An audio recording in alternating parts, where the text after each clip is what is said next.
پتہ ہی نہیں ہے کہ اس طرح کا ہمارے اندر بھی کوئی نظام ہے.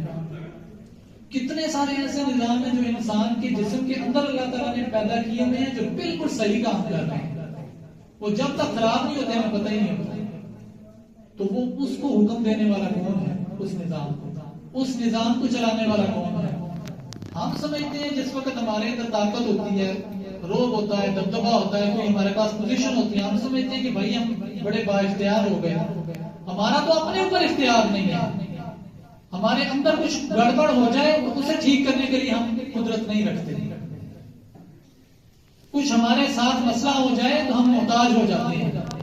اللہ تعالیٰ نے فرمایا کہ ما غرک بربک الکریم، تجھے اپنے کریم رب سے کس چیز نے دھوکے میں ڈال رکھا ہے؟ الذی خلقک فسواک فعدلک، وہ کریم رب جس نے تیری تخلیق بھی فرمائی، اس کے بعد تمہارے جسم کے اندر جتنے نظام ہیں انہیں اعتدال بھی بخشا، انہیں بیلنس بھی عطا فرمایا.